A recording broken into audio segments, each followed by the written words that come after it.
பேரலை நேயர்களுக்கு வணக்கம். இன்றைய நேர்காணலில் ஊடகவியலாளர் மெட்ராஸ் விவேகானந்தன் அவர்கள் இருந்திருக்கிறார். அவரோடு பேசலாம்.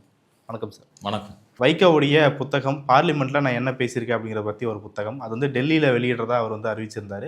அதில் முதல்ல வந்து பத்திரிகையில் பார்க்கும்போது விஜய் வந்து பெற்றுக்கொள்வார் ராகுல் காந்தி வெளியிட அப்படின்னு சொல்லி அடிக்கப்பட்டிருந்தது. ஆனால் விஜய் வந்து வரமாட்டார், கூட்ட நெரிசல் ஏற்படும் அப்படின்னு சொல்லி அந்த நிகழ்ச்சி நிரலையே மாற்றி இப்போ அகிலேஷ் யாதவ் பெற்றுக்கொள்வார் அப்படின்னு சொல்லி அந்த பிளானை மாற்றிருக்கிறதா பார்க்க முடியுது. ஆனால் டெல்லியில் இருக்கக்கூடிய நிருபர்கள் சொல்லக்கூடிய விஷயம் என்னென்னா, அவர் விஜய் வந்து டெல்லிக்கு வரதாக தான் இருந்தது, அரசியலெல்லாம் தயார் செய்யப்பட்டது, ஆனால் ஒரு குறிப்பிட்ட காரணத்துக்காக வந்து அவர் வராமல் மறுத்துட்டார் அப்படிங்கிற விஷயத்த அவர் குறிப்பிட்றாங்க. எப்படி புரிஞ்சுக்கலாம் இந்த விஷயத்த? இன்னொரு பக்கம் பார்க்கும்போது சிபிஆர் ராதாகிருஷ்ணன் வந்து உள்ளே கொண்டு வராது, இந்த லாபி வந்து வைகோ அவர்கள் ஏன் டெல்லியில் போய் கிரியேட் பண்ணணும் அப்படிங்கிற கேள்வியும் எழுந்திருக்கு. எப்படி பார்க்குறீங்க? முதல்ல இந்த புத்தக வெளியீட்டு விழா வைகோவினுடைய அந்த நாடாளுமன்ற உரைகள்லாம் தொகுத்து அவர் ஒரு புக்காக ரிலீஸ் பண்ணுறார். அப்போ அந்த புக்கு ரிலீஸ் பண்ணும்போது இதை யார் ரிலீஸ் பண்ணுறது அப்படிங்கிற பேச்சு வந்தப்போ அவர் முதல்ல தேர்ந்தெடுத்தது யாரை அப்படின்னா சிபி ராதாகிருஷ்ணன், குடியரசு துணைத் தலைவர். அவர் வந்து கோயம்புத்தூர் பாஜகவினுடைய முக்கியமான புள்ளி. கொங்கு மண்டலத்தில் பாஜகவை வளர்த்தெடுத்ததில் முக்கியமானவர் சிபி ராதாகிருஷ்ணன். ஆர்எஸ்எஸில் முக்கியமான பொறுப்புகளில் இருந்தவர், ஒரு தீவிரமான ஆர்எஸ்எஸ்காரர். 98 வெடிகுண்டு காலத்துக்கு முன்னாடி எம்பி ஆனவர். ஸோ இப்படி வந்து ஒரு திராவிட இயக்க போர்வால் அப்படின்னு தன்னை அறிவித்துக் கொள்கிற வைகோ வந்துட்டு சிபி ராதாகிருஷ்ணனை வைத்து தான் அந்த புத்தகத்தை வந்து ரிலீஸ் பண்ணணும்னு சொல்லிட்டு அவர் பிளான் பண்ணார். ஒரு மாதத்துக்கு முன்னாடியே அவர் விஜயை சந்தித்து இதுக்கான இதை வாங்கினார், டேட் வாங்கினார். நம்ம வந்து இந்த மாதிரி ரிலீஸ் பண்ண போகிறோம், ஃபஸ்ட்டு காப்பி நீங்கள் தான் வாங்கணும் அப்படின்னு சொல்லிட்டு விஜய்கிட்ட டேட் வாங்கிட்டு வெளியில் வந்து பத்திரிகையாளர்களை சந்திக்கும் போது அவர் சொன்ன பேர் என்ன பேர்னா, இந்த புக்கை ரிலீஸ் பண்ண போகிறவர் சிபி ராதாகிருஷ்ணன் அப்படிங்கிறத வைகோவே அவரது வாயால் சொன்னார். ஆனால் அதுக்கு பிறகு திடீரென அந்த ப்ரோக்ராமில் ஒரு சேஞ்ச். பேரும் 6 முதல் 60% வரை ஆடி தள்ளுபடியுடன் super Saravana stores, Chennai, Madurai, Kovai. CP ராதாகிருஷ்ணனோடு ஆர்எஸ்எஸ் காரரோடு விஜய் ஒரே மேடையில் உட்காந்து ஒரு ஈவெண்ட் நடந்தது அப்படின்னா அது வந்து பாஜக கூட்டணிக்கான அடித்தளமாக பார்க்கப்படும், அல்லது பாஜகவுக்கும் தாவேகாவுக்கும் மறைமுக கனெக்ஷன் இருக்குன்னு ஏற்கனவே இருக்கக்கூடிய நரேட்டிவ் வந்து இன்னுமே ஸ்ட்ராங் ஆகும் அப்படின்ற ஒரு மாதிரியான ஒரு விஷயம் இருக்கிறதுனால ஏதோ ஒரு வகையில் வந்து ராகுல் காந்தியை அப்ரோச் பண்ணியிருக்காங்க. ஸோ இதை வந்து நம்ம கொஞ்சம் தவிர்த்துக்கலாம் அப்படின்னு சொல்லிட்டு ராகுல் காந்தியை அப்ரோச் பண்ணும்போது ராகுல் காந்தி ஓகே சொல்லியிருக்கிறார். உடனே சிபி ராதாகிருஷ்ணன் வந்து ரிமூவ் பண்ணிவிட்டு ராகுல் காந்தி பேர் வந்து இன்விடேஷனில் வருது. ஸோ ராகுல் காந்தி வெளியிட விஜய் பெற்றுக்கொள்வார். அப்போ இது என்ன ஆகும்னா, டெல்லியில் வச்சு ராகுல் காந்தி வெளியிட விஜய் பெற்றுக்கொள்வார், மற்ற அகிலேஷ் யாதவ் கலந்துக்கு போகிறதா சொல்கிறாங்க, இன்னும் தமிழ்நாட்டு காங்கிரஸ்காரங்க மற்ற கூட்டணி தலைவர்கள்லாம் கலந்துக்குவாங்க. அப்படின்னும் போது அது வந்து ஏற்கனவே இந்தியா கூட்டணியில் விஜய் வர்றதுக்கு ஒரு தயக்கம் காட்டுறாப்புல. அவருக்கு இந்தியா கூட்டணியிலேருந்து அழைப்பு கொடுத்துட்டாங்க, அவர் இன்னும் ஓகே சொல்லலை. ஸோ விஜயினுடைய அப்ரூவலுக்காக இந்தியா கூட்டணி காத்துக்கிட்டு இருக்கு, காங்கிரஸ் காத்துக்கிட்டு இருக்கு. ஸோ அதை வந்து முடிச்சு போடுறதுக்கு அந்த ஈவெண்ட் பயன்படலாம் அப்படின்லாம் பார்க்கப்பட்டுச்சு. இப்போ இந்த சூழலில் தான் என்ன நடந்ததுன்னா, திடீர்னு வைகோவுக்கு முதலமைச்சர் ஆஃபீஸில் இருந்து சொல்கிறாங்க, ஓகே இந்த மாதிரி வந்து முதலமைச்சர் கலந்துக்கிறதுல சிக்கல் இருக்குது, அவர் வர்றது கஷ்டம், வரமாட்டார் அப்படிங்கிற தகவலை வந்து சொல்கிறாங்க. இதை கேட்ட உடனே வைகோ ஷாக் ஆகிட்டு, இல்லை இதை அப்படியே விட முடியாது அப்படின்னு சொல்லிட்டு நேராகவே கிளம்பி தலைமைச் செயலகத்துக்கு போகிறார். ஓகே, இதை பற்றி ஏபிபி நாடில் ஒரு விரிவான ஒரு இது வந்துருக்குது. அவங்க அங்கே தலைமைச் செயலகத்தில் இருக்கிறவங்க கிட்ட விசாரித்து இதை எழுதியிருக்கிறாங்க. இப்போ அதில் என்ன சொல்கிறாங்கன்னா, வைகோ நேராக விஜயை சந்திக்க கிளம்பி போகிறார். இல்லை அவரை கையோடு பார்த்து பேசி நம்ம இந்த முடிச்சே ஆகணும் இந்த விஷயத்தை அப்படின்னு சொல்லி கிளம்பி போகிறார். அவர் கிளம்பி போயிட்டு அதில் என்ன போட்டிருக்காங்கன்னு நான் அப்படியே படிக்கிறேன். முதல்வர் விஜயை நேரில் சந்தித்து வைகோ பேசினார். அப்போதும் வர முடியாததுக்கான காரணத்தை நேரடியாக வைகோவிடம் கூறியிருக்கிறார் விஜய். அதுக்கு பிறகு ஆனாலும் முதல்வர் விஜயை சமாளித்து எப்படியாவது டெல்லிக்கு வர வைத்து விட வேண்டும் என்பதற்காக வைகோ தொடர்ந்து மெனக்கிட்டு இருக்கிறார். தொடர்ச்சியாக வந்து ப்ரெஷர் போட்டிருக்கிறார், எப்படியாவது நீங்கள் வந்து வர வச்சிடணும் உங்களுன்னு சொல்லிட்டு. அப்போது வந்து என்ன சொல்லியிருக்காருன்னா, உங்கள் பேரெல்லாம் போட்டு ஏற்கனவே இன்விடேஷன்லாம் அடிச்சிட்டோம், இந்த நேரத்தில் நீங்கள் வரவில்லை என்று சொன்னால் அது சரியாக இருக்காது அப்படின்லாம் சொல்லியிருக்கிறார். ஆனாலும் விஜய் டெல்லி வர முடியாது என்பதில் வந்து அடமண்ட்டாக இருந்திருக்கிறார். உறுதியாக என்னால் வரவே முடியாது அப்படிங்கிறத எவ்வளோ கம்பல் பண்ணாலும் அதையே தான் சொல்லியிருக்கிறார். அப்போ அதனால் வேறு வழி இல்லாமல் வைகோ என்ன முடிவுக்கு வந்திருக்கிறாருன்னா, சரி டெல்லிக்கு தான் வர முடியாதுன்னு சொல்லிட்டீங்க, தமிழ்நாட்டில் அந்த புக்கினுடைய தமிழ் டிரான்ஸ்லேஷனை வந்து வெளியிட போகிறோம், ம் அதுக்காவது நீங்கள் வந்து வரணும் ம். அப்படிங்கிற உறுதியை விஜய்கிட்ட வாங்கிட்டு வந்திருக்கிறார் வைகோ. ஓகே. ஸோ இதை வந்து வெளியிட்டிருக்காங்க. ஸோ இதை வாங்கிட்டு இதை சொல்லிட்டு வெளியில் வந்து வைகோ பேட்டி கொடுக்குறார் பத்திரிகையாளர்கிட்ட. அப்போ என்ன சொல்கிறாருன்னா, விஜய் டெல்லிக்கு வந்தால் க்ரௌட் ஆகிடும், நெருக்கடி வந்துடும்ன்றதுக்காக நானே அவரை வர வேண்டாம்னு சொன்னேன் அப்படின்னு சொல்கிறார். ம் இப்போ நமக்கு க்ரௌட் ஆகிடுங்கிற சொல்லும் போது நமக்கு என்ன கேள்வி வருதுன்னா, விஜய் வந்தால் கூட்டம் வரும் அப்படிங்கிறதெல்லாம் இயல்பாக புரிஞ்சிக்க முடியுது. அதை ஏன் நீங்கள் வந்து இன்விடேஷனை அடிக்கும்போது யோசிக்கல, அல்லது விஜய்கிட்ட பர்மிஷன் வாங்கும்போது யோசிக்கல, நீங்களும் யோசிக்கல, முதல்வரும் யோசிக்கல, அனுமதி கொடுக்கும்போது வரேன்னு சொல்லும்போது அவரும் யோசிக்கல, இதெல்லாம் யோசிக்கல. ஆனால் திடீர்னு ஞானோதயம் வருது, திடீர்னு கூட்டமாயிடும் வேணாம் அப்படின்னு சொல்கிறாங்க. அப்புறம் அவரும் வந்துட்டு வைகோ வந்துட்டு பேட்டி வந்துட்டு சொல்கிறாரு, இவர் வந்தால் நெருக்கடி ஆகிடும் அப்படின்லாம். இப்போ நமக்கு என்ன கேள்வினா, இயல்பாக வந்து ஒரு முதலமைச்சருக்கு கூட டெல்லியில் பாதுகாப்பு கொடுக்க முடியாத நிலைமையில தான் இந்தியாவுடைய பாதுகாப்பு சூழல் இருக்குதா அப்படிங்கிற அப்போ அவர் வராமல் போகிறதுக்கு பாதுகாப்பு குறைபாடு காரணமாக இருக்குதா? அப்படி தானே சொல்லியிருக்கிறாரு. ஓகே. நெருக்கடி ஆகிடும், கூட்டம் வந்து ம். ஒரு பெரிய பிரச்சனையாயிடும் அப்படிங்கிறது தான் அவர் சொல்லக்கூடிய ஸ்டேட்மெண்ட்டு. அப்போது ஒரு முதலமைச்சருக்கு கூட பாதுகாப்பு கொடுக்க முடியாத சூழலில் தான் இந்தியாவுடைய தலைநகர் இருக்குதா அப்படிங்கிற கேள்வி இருக்குது. ஏற்கனவே அவர் வந்து நிதி ஆயோக் மீட்டிங்க்கு போயிருக்கிறாரு, மோடியை பார்க்க போயிருக்கிறாரு. அப்போல்லாம் எந்த கூட்டமும் கூடலை. சிபிஐ விசாரணைக்கும் போயிட்டு வெளில வந்தார், ஃப்ரீயாக தான் வந்தார். சும்மா ஓரத்தில் கொஞ்சம் பேர் நின்றுட்டு கத்துனாங்க, கை காட்டினாங்க, கூட்டம் நின்று இருந்தாங்க, எல்லாம் ரைட்டு. ஆனால் எந்த விதமான இடையூறோ நெருக்கடியோ அங்கே தமிழ்நாட்டில் ஏற்படுறது போலலாம் டெல்லியிலலாம் ஆகலை. தமிழ்நாட்டில் கூட்டம் வந்துருன்னு சொன்னால் லாஜிக் இருக்குது. ஆனால் தமிழ்நாட்டில் புக் ரிலீஸ் நடத்துறதுக்கு கூப்பிட்றாரு விஜயை. ஆனால் டெல்லியில் வந்து நெருக்கடி வரும்னு சொல்கிறதெல்லாம் வந்து லாஜிக்காகவே இல்லை.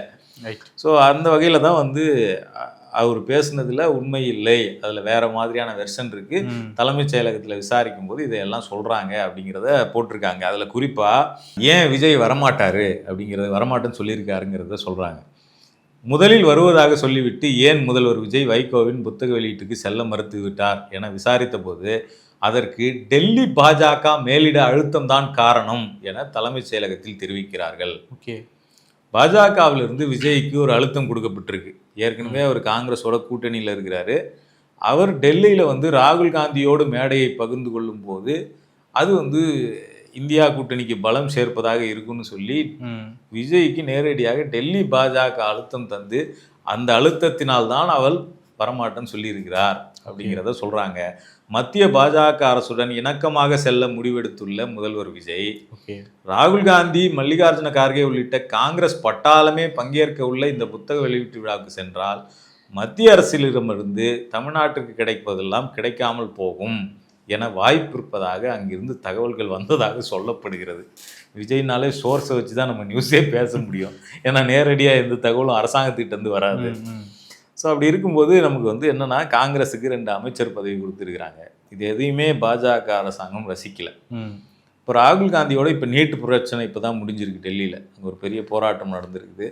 இந்த பிரச்சனைலாம் முடிஞ்ச இந்த நேரத்தில் வந்து ஏற்கனவே மத்திய அரசு கொஞ்சம் ஆடி போய் தான், ஒன்றிய அரசு கொஞ்சம் ஆடி போய் தான் உட்காந்துருக்கு இந்த போராட்டத்துக்கு பிறகு. இந்த நேரத்தில் ராகுல் காந்தியோடு விஜய் உட்காந்து மேடையை ஷேர் பண்ணி அதில் ஒரு அகில இந்திய அளவிலான அந்த கூட்டம் அங்கே நடக்கும்போது அது நமக்கு சாதகமாக இருக்காதுன்னு பாஜக என்ன சொல்லியிருக்குதுன்னா, விஜய்கிட்ட நீங்கள் போகக்கூடாதுன்னு சொல்லியிருக்கு. அப்போ அந்த அழுத்தத்துக்கு பணிந்து தான் விஜய் வந்து போக மாட்டேன்னு சொல்லியிருக்கிறார் அப்படிங்கிறத சொல்கிறாங்க. இதில் இன்னொரு சிக்கலும் சொல்கிறாங்க. அப்படி ஒருவேளை அவர் போனாக்கா ஆளுநர் மூலமாக மீண்டும் சிக்கலை உருவாக்கும் சூழல் ஏற்படும் என்று ரெட் சிக்னல் வந்ததாக தகவல் தெரியும். இங்கே தான் ஆளுநர் மூலமாக ஆல்ரெடி நிறைய சிக்கல் உண்டாயிட்டே இருக்குது. இல்லை, ஆளுநர் மூலமாக அவருக்கு ஒன்றும் சிக்கல் வரல, தமிழ்நாட்டினுடைய அரசியல் சூழலுக்கு தான் சிக்கல் வந்துருக்கு. விஜய்க்கு எந்த சிக்கலும் ஆளுநர் மூலமாக இப்போ வரைக்கும் இல்லை. தமிழ்நாடு அரசு பல்கலைக்கழகத்தில் வந்து தமிழ் தாய் வாழ்த்து 3வது தள்ளப்படுது. அதனால விஜய்க்கு என்ன, தமிழ்நாடு அரசு தலைமை தாங்கக்கூடிய முதலமைச்சர் தானே சிக்கல் அமையும். அதனால விஜய்க்கு என்ன சிக்கல்? தமிழ்நாடு அரசினுடைய கல்ச்சர் பாதிக்கப்படுது, தமிழ்நாடு அரசினுடைய மரபு மீறப்படுது, தமிழர்கள் அவமானப்படுத்தப்படுறாங்க. அதனால விஜய்க்கு என்ன சிக்கல்? அவர் பதவியேற்பு விழாவில் 3வதாக பாடப்பட்டுச்சு, திருப்பி 3வதாக 2-3 முறை பாடப்பட்டது, சட்டமன்றத்தில் 2 முறை தேசிய கீதம் பாடப்பட்டுச்சு.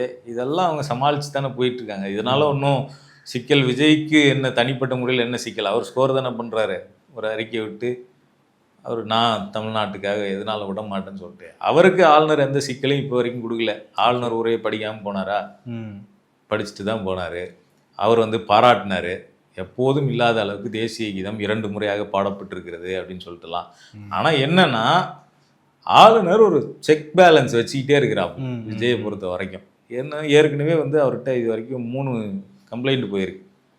ஒன்று ஃபஸ்ட்டு வந்து அமமுக பொதுச் செயலாளர் தினகரன் கொடுத்த கம்ப்ளைண்ட், அவரோட எம்எல்ஏவை காரில் உட்கார வச்சு எழுதி வாங்கினது, அது குதிரை பேரம் அப்படிங்கிற கம்ப்ளைண்ட்டை அவர் டிஜிபிட்டையும் கொடுத்துருக்கிறார், ஆளுநர்கிட்டையும் கொடுத்துருக்கிறார்.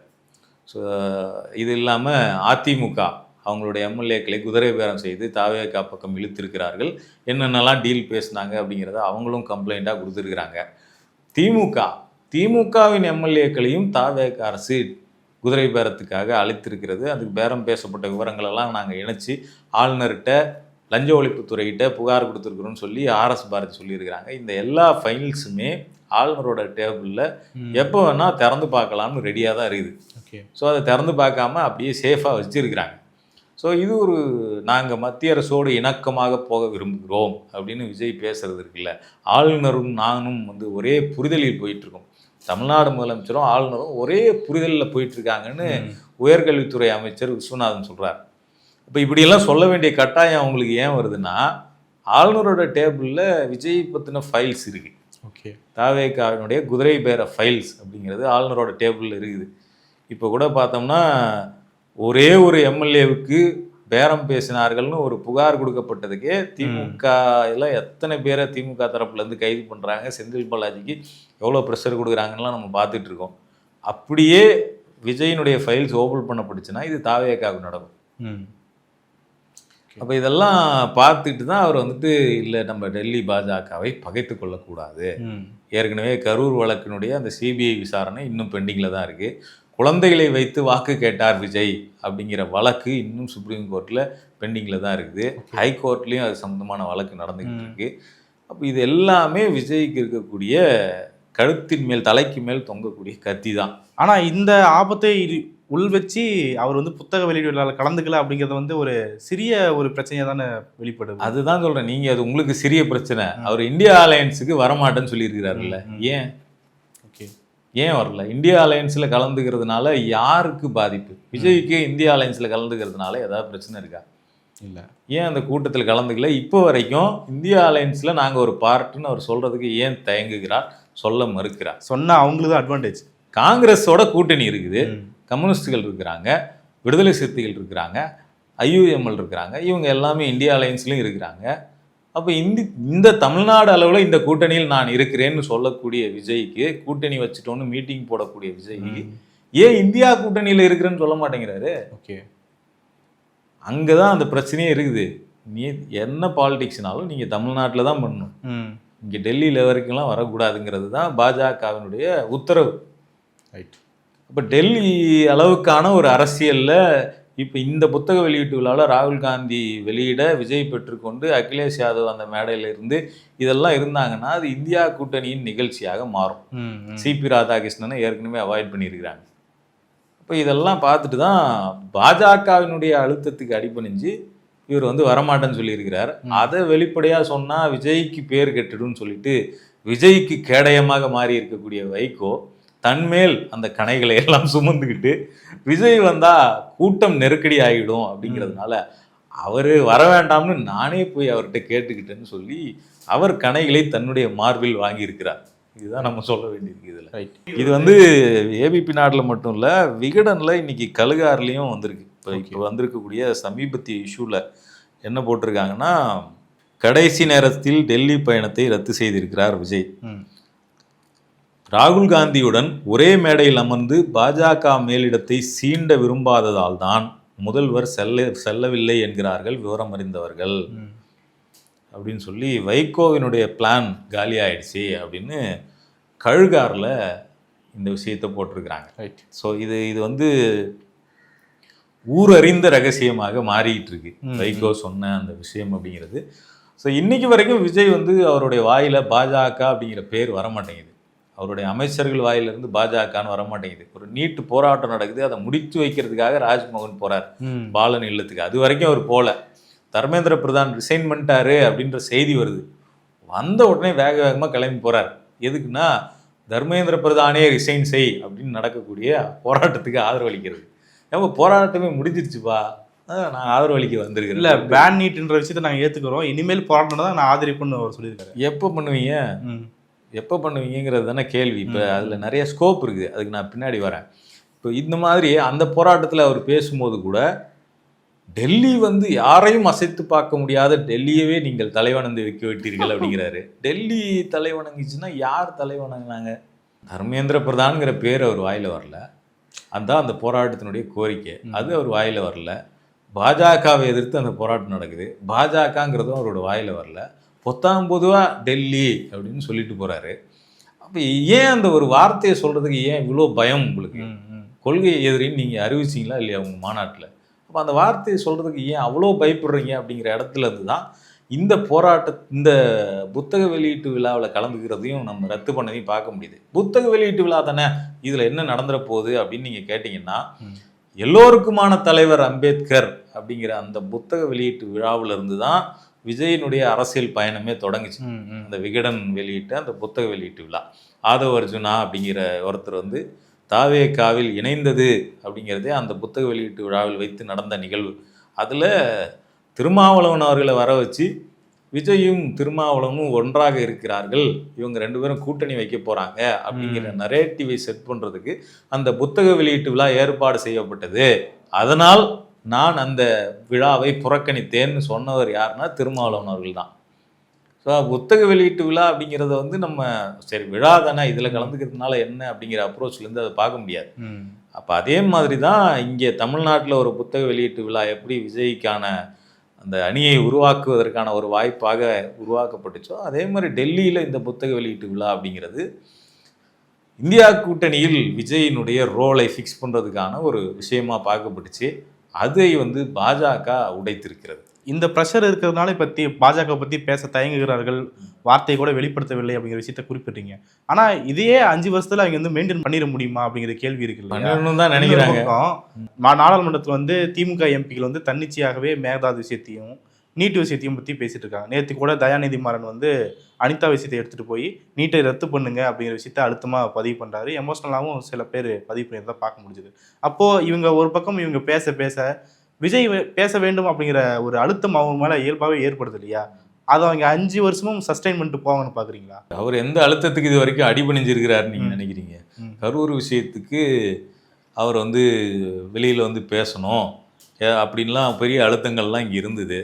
அவர் வந்து வருத்தம் தெரிவிக்கணும், அவர் வந்து மன்னிப்பு கேட்கணும், அவர் பொறுப்பு ஏற்கணும் அப்படிங்கிற அழுத்தம்லாம் இருந்தது. இன்றைக்கு வரைக்கும் அவர் என்ன நரேட்டிவ் மெயின்டைன் பண்ணுறாரு? யாரோ சதி செய்து விட்டார்கள், ஏன் மேலே தூக்கி பழிய போட்டாங்க அப்படிங்கிற நரேட்டிவ் அவர் தொடர்ச்சியாக மெயின்டைன் பண்ணிட்டு தானே இருக்கிறாரு.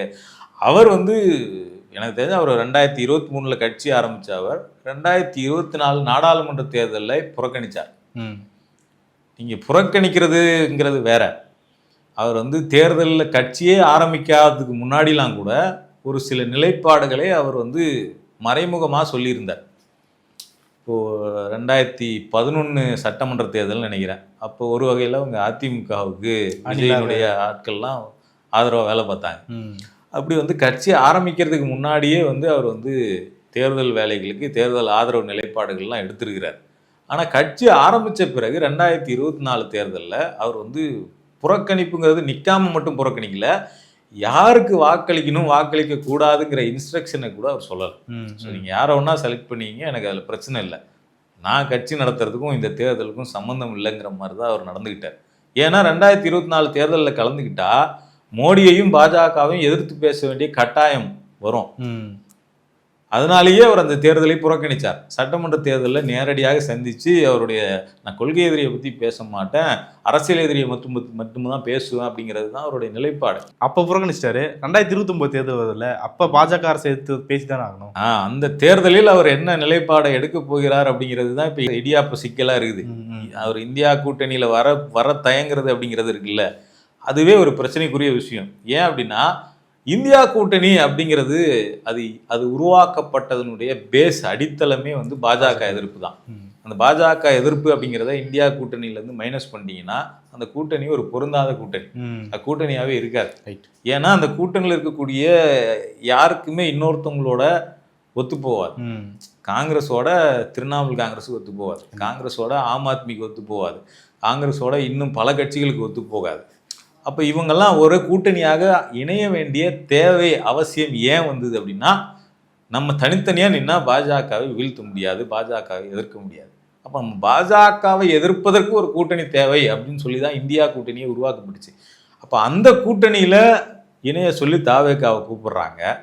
ஆனால் தாவேக்கா நான் பாஜகவை மத்திய அரசோடு நாங்கள் கண்ணை மூடிக்கொண்டு மோதல் போக்கை கடைபிடிக்க மாட்டோம், அவங்களோட இணக்கமாக போய் தான் நாங்கள் விஷயங்களை பெற்றுத்தருவோம் தமிழ்நாட்டுக்கு அப்படின்னு நாங்கள் ஒரு டபுள் என்ஜின் சர்க்கார் அப்படின்னு சொல்லாமல் சொல்கிற விஜய் இந்தியா கூட்டணியில் இணைஞ்சா இந்தியா கூட்டணிக்கு விஜய்னால எந்த பயனும் கிடையாது, ஒரு ரோலுமே கிடையாது. அதனால தான் ஆலூர் ஷானவாஸ் நேற்று பேட்டி கொடுக்கும்போது பார்த்தோம்னா காங்கிரஸால திமுகவை விட்டுட்டு ஒரு கூட்டணியை தமிழ்நாட்டில் உருவாக்க முடியவில்லை அப்படிங்கிற வாதத்தை சொல்றாரு.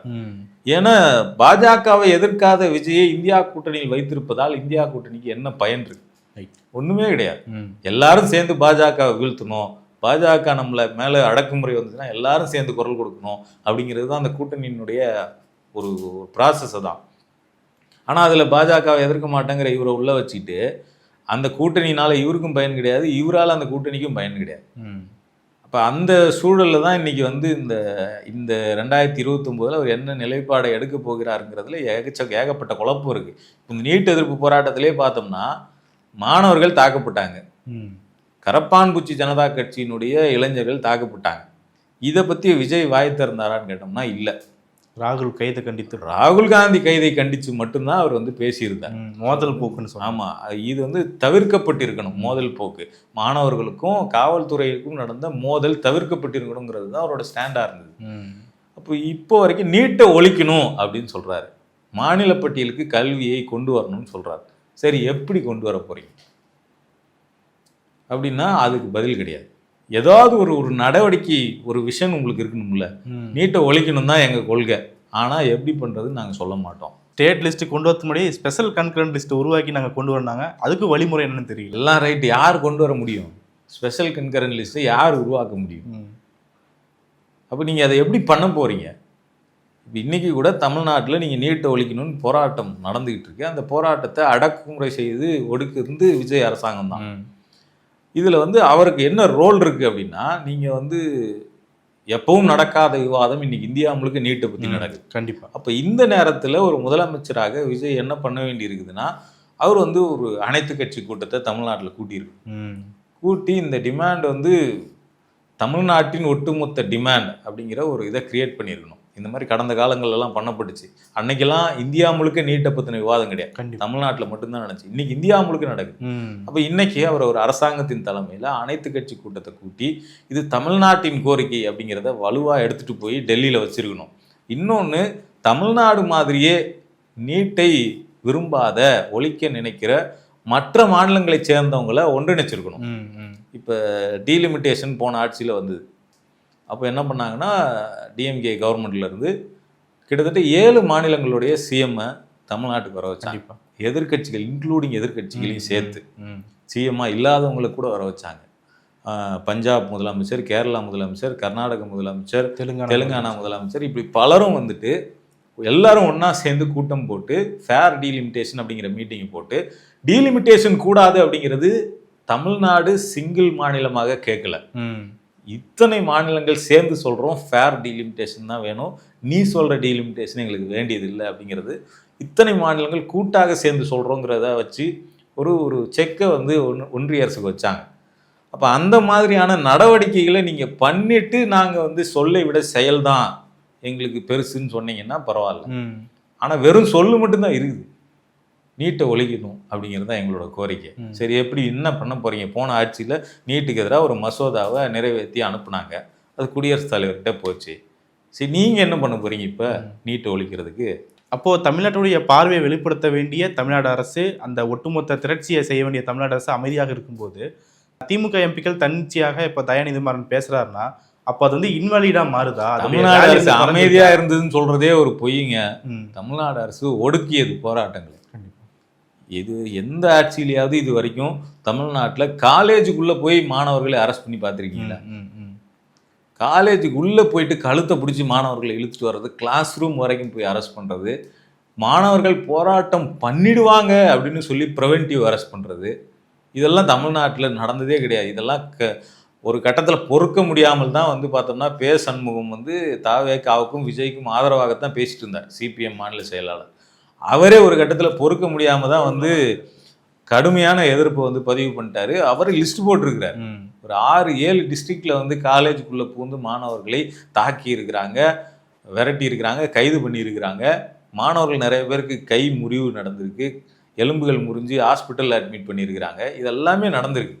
ஸோ டெல்லியில் எப்படி இந்த போராட்டத்தை மத்திய அரசு கையாள்கிறதோ அதே மாதிரி தான் மாநில அரசு இங்கே கையாள்கிறதுன்னு ஒரு அறிக்கையாகவே சண்முகம் கொடுத்துருக்கிறார். நாங்கள் தாவேக அரசுக்கு கொடுக்குற ஆதரவை கூட மறுபரிசீலனை செய்வோம் அப்படின்லாம் அவர் சொல்லியிருக்கிறார். அப்போ இந்த அளவுக்கான ஒரு ஆதரவு சக்தியாலே ஏற்றுக்கொள்ள முடியாத நடவடிக்கையாகத்தான் இந்த போராட்டத்தில் விஜய் அரசனுடைய நடவடிக்கைகள் இருந்திருக்கு. இந்த பாலநிலத்தில் போயிட்டு தாவேகாவை எதிர்த்து பேசிட்டாங்க, பாஜகவுக்கு எதிரான போராட்டத்தில் தாவேகாவை எதிர்க்கணும் அப்படின்னா தாவேகாவை எதிர்த்து பேச வேண்டிய சூழலை உருவாக்குனது யார்? யாரும் வந்து உள்ள பூந்து திணிச்சு ஒரு விஷயத்தெல்லாம் உருவாக்கிட முடியாது. அது உருவாவதற்கான அவசியம் அங்கே இருந்திருக்கு, அதனால உருவாச்சு. ஏன்னா நீங்கள் மாணவர்களை போராட விடலை, மாணவர்களுக்கு இன்னைக்கு போராடுறதுக்கு இடம் கிடையாது. பாலன் இல்லம் இல்லை, அங்கே சிபிஐக்கு அவ்வளோ பெரிய ஆஃபீஸ் இல்லைன்னு வச்சிங்களேன், எங்கே உட்காந்து போராடி இருப்பாங்க? அங்கே 5 நாள் உங்களை உட்கார விட்டதே எங்களுடைய பெருந்தன்மைன்னு சொல்லிட்டு இருக்காங்க. அது பிரைவேட் இடம், அங்கே வந்துலாம் உங்களால் ஒன்றும் பண்ண முடியாது. அந்த இடமே இல்லை அப்படின்னா மாணவர்களுக்கு தமிழ்நாட்டில் அல்லது சென்னையில் போராடுறதுக்கு எங்கே இடம் இருக்குது? டெல்லியில் ஜந்தர் மந்தர் இருக்குது, தமிழ்நாட்டில் சென்னையில் எங்கே இருக்குது இடம்? மெரினாவை பூட்டியில் வச்சுருக்கீங்க. அப்போ போராடுவதற்கே இடம் இல்லாத ஒரு மாநிலமாக தமிழ்நாட்டை வந்து மாற்றி வச்சுருக்கிறாங்க. மதுரையில் தமுக மைதானத்தை போயிட்டு போலீஸ் ரவுண்ட் அப் பண்ணி யாரும் உள்ளே வரக்கூடாதுன்னு போய் நின்றுருந்தாங்க. கோயம்புத்தூரில் வஉசி மைதானத்தில் போயிட்டு யாரும் உள்ளே வரக்கூடாதுன்னு நின்றுருந்தாங்க. போராடுவதற்கே தமிழ்நாட்டில் இடம் கிடையாதுங்கிற சூழலை உருவாக்கி வச்சுட்டு இன்றைக்கி வந்து நாங்களும் நீட்டை ஒழிக்கணுங்கிறது தான் எங்களோட கோரிக்கைன்னு போராட்டம் முடிஞ்சதுக்கப்புறம் வந்து ராஜ்மோகன் பேசினார். இந்த வைகோ விஷயத்துக்கு நம்ம திருப்பி வந்தோம்னா, ராகுல் காந்தி வெளியிடுவார் அப்படிங்கிறது மட்டும்தான் இப்போ பெண்டிங். அந்த இடத்துல அகிலேஷ் யாதவை விஜய்க்கு பதிலாக அகிலேஷ் யாதவை ரீப்ளேஸ் பண்ண போகிறதா சொல்கிறாங்க. ராகுல் காந்தி இந்த புத்தகத்தை வெளியிடக்கூடாதுன்னு காங்கிரஸ்காரங்க ஒரு பிரச்சனையை ஆரம்பிச்சிருக்காங்க, தமிழ்நாடு காங்கிரஸ்லேருந்து. ஓகே, ஏன் அப்படின்னா அந்த வைகோவை பொறுத்த வரைக்கும் அவருடைய பாராளுமன்ற உரைகளை எடுத்துக்கிட்டோம்னா அதில் பெரும்பாலும் வந்து அவர் வந்து காங்கிரஸ் அரசாங்கத்தை எதிர்த்து தான் பேசியிருப்பார், பயங்கரமாக அட்டாக் பண்ணியிருப்பார் காங்கிரஸ் அரசாங்கத்தை. அவரே வந்து பல மேடைகளில் சொல்லியிருப்பார், மிஸ்டர் ராஜீவ்காந்தி எங்கே ஓடுறீங்க நில்லுங்க அப்படின்னு சொல்லிட்டு பாராளுமன்றத்திலேயே ராஜீவ்காந்தியின் முகத்துக்கு நேராக நின்று எங்கே பயந்து ஓடுறீங்க நில்லுங்கன்னு நான் சொல்லி நிற்க வச்சேன் அப்படின்லாம் வைகோ சொல்லியிருப்பார். அப்போ அதெல்லாம் வந்து அந்த புக்கில் கொட்டேஷனாகவே இருக்கும், தனி கொட்டேஷனாக ஹைலைட் பண்ணி கண்டிப்பாக அந்த புக்கில் வச்சுருப்பாங்க. மிஸ்டர் ராஜீவ்காந்தி ஏன் ஓடுறீங்க நில்லுங்க, எதுக்கு ஓடுறீங்கன்னு அந்த புக்கில் இருக்கும். ஈழப் போராட்டம் தொடர்பாக வைகோ வந்து பாராளுமன்றத்தில் நிறைய முறை பேசியிருக்கிறார், காங்கிரஸுக்கு எதிராக தான் பேசியிருக்கிறார். இந்த முருகன் சாந்தன் பேரறிவாளன் வழக்கு தொடர்பாக அந்த 7 பேர் தூக்கு தண்டனை தொடர்பாக பாராளுமன்றத்தில் காங்கிரஸை எதிர்த்து பேசியிருக்கிறார்.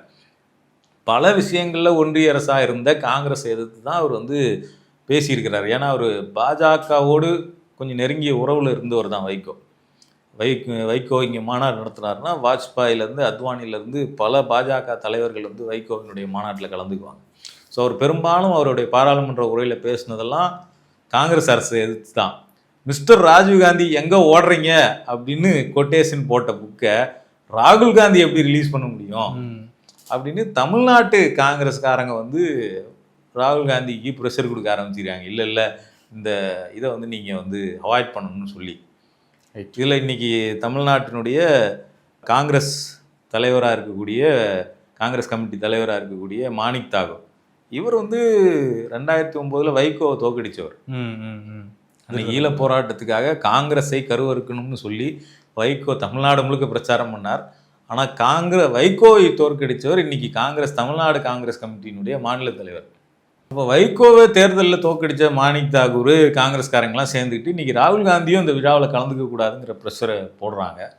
ஒருவேளை ராகுல் காந்தியும் அந்த முடிவு எடுத்தார் அப்படின்னா இந்த டெல்லி புத்தக விழா அப்படிங்கிறது ஒரு பெரும் சிக்கலுக்கு உள்ளாகும், அல்லது வைகோ வந்து அவருடைய பிளான் எல்லாமே சொதம்பி வேறு யாரையாவது வச்சு அந்த புக்கை ரிலீஸ் பண்ண வேண்டிய சூழலுங்கிறது உருவாகும். ஸோ இதை நோக்கி தான் அது போயிட்டுருக்கு, பார்க்கலாம். இப்போ முன்னாடியே கேட்டது தான். இப்போ வந்து தமிழ்நாடு அரசு ஒடுக்க பார்க்குதுன்னு நீங்கள் சொல்கிறீங்க, இன்னொரு சமயம் அமைதியாகவும் இருக்கிறாங்க. இப்போது இப்படி தமிழ்நாடு அரசு இப்படி செயல்படாமல் இருக்கும்போது இந்த திமுக எம்பிக்கள் போய் அங்கே நாடாளுமன்றத்தில் நீட் ஒழிப்பு வேண்டும் அப்படின்னு சொல்லி அந்த மசோதாவை எதிர்த்து பேசிகிட்டு இருக்காங்க. அப்போது அமைதியான சூழல் அங்கே வந்து பேசு அப்படிங்கிறது இன்வேலிடாக மாறுதா இல்லை மோர் வேல்யூபுளாக மாறுதா? அது ஆக்சுவலாக இப்போ முடிஞ்சிருக்கிற போராட்டம் அப்படிங்கிறது வந்து அது வந்து நீட் தேர்வில் நடந்த முறைகேடுகளை எதிர்த்து தான் அந்த போராட்டம் நடந்தது. தர்மேந்திர பிரதான் ரிசைன் பண்ணியிருக்கிறார். ஆனால் இந்த போராட்டத்தில் வந்து முக்கியமான கோரிக்கை அப்படிங்கிறது நீட் தேர்வு ரத்து செய்வதில் தான் இருக்கிறது அப்படிங்கிறத இந்த போராட்டத்தை நடத்தின கரப்பான்பூச்சி ஜனதா கட்சியினுடைய தலைவர் அபிஜித் திப்கேவே சொல்லியிருக்கிறார். அப்போ இன்றைக்கும் தேவை என்னவா இருக்குதுன்னா, இந்த நீட் ஒழிப்பு அப்படிங்கிற கோரிக்கையை யார் முன்னெடுத்து இந்தியா முழுக்க பிரச்சாரமாக கொண்டு போக போகிறாங்க, இதற்காக யார் மக்களை அணிதிரட்ட போகிறாங்க அப்படிங்கிறது தான் முக்கியமான கோரிக்கையாக இருக்குது. அப்போ அந்த இடத்துல இருந்து தான் இன்றைக்கி திமுகவிலேருந்து தயாநிதி மாறன்லேருந்து எல்லாம் பேசியிருக்கிறாங்க. குறிப்பாக அனிதாவை பற்றி இன்னைக்கு பாராளுமன்றத்தில் அதிகம் பேசப்பட்டிருக்கு. பல்வேறு கட்சிகளும் பேசுகிறாங்க. ஆமாம், இந்தியாவிலேயே நீட் தேர்வை எதிர்த்து முதலில் உயிர் நீத்த மாணவி அப்படிங்கிறது அனிதா. இப்போ நீட் எதிர்ப்பினுடைய சிம்பலாக அனிதா வந்து மாறிக்கிட்டு இருக்காங்க. அப்போ அதை வந்து இன்னைக்கு வந்து பாராளுமன்றத்தில் இந்த விஷயத்தை எடுத்து பேசி இருக்கிறது, நீட் ஒழிப்பு அப்படிங்கிறது ஸ்டில் இந்த பிரச்சனை ஒரு கொதிநிலையில தான் இருக்குது. இப்போ கரப்பான்பூச்சி ஜனதா கட்சி வந்து கைது செய்யப்பட்ட மாணவர்கள் பல மாநிலங்களில் வந்து இந்த போராட்டத்தில் கலந்துக்கிட்ட மாணவர்களை வந்து வீடு புகுந்து கைது பண்ணிட்டு இருக்காங்க போலீஸ். அப்போ அதை எதிர்த்து கரப்பான்பூச்சி ஜனதா கட்சி வந்து ஒரு போராட்டத்தை ஆர்கனைஸ் பண்ணுறாங்க. அதை எதிர்த்து பல கூட்டங்கள் நடத்துகிறாங்க. இது நீட் தேர்வை ஒழிப்பதை நோக்கி இந்த இந்தியாவினுடைய ஒட்டுமொத்த டிமாண்டு, மாணவர்களுடைய டிமாண்டை நீட் தேர்வை ஒழிப்பதை நோக்கி கொண்டு போக வேண்டிய அவசியம் இருக்குது. அந்த இடத்துல இருந்து தான் திமுக எம்பிக்கள் வந்து இதை பாராளுமன்றத்தில் இன்னைக்கு முன் வச்சிருக்கிறாங்க. ஸோ இது பாராளுமன்றத்தில் முன்வைத்திருப்பது ஒரு பக்கம், இன்னொரு பக்கம் பாராளுமன்றத்துக்கு வெளியிலும் இது விவாதம் ஆகணும் அப்படிங்கிறது தான் ரொம்ப முக்கியமான விஷயம். இந்த சூழல் குறித்து பல்வேறு முக்கியமான விஷயங்கள் பண்ணிட்டீங்க. மிக்க நன்றி.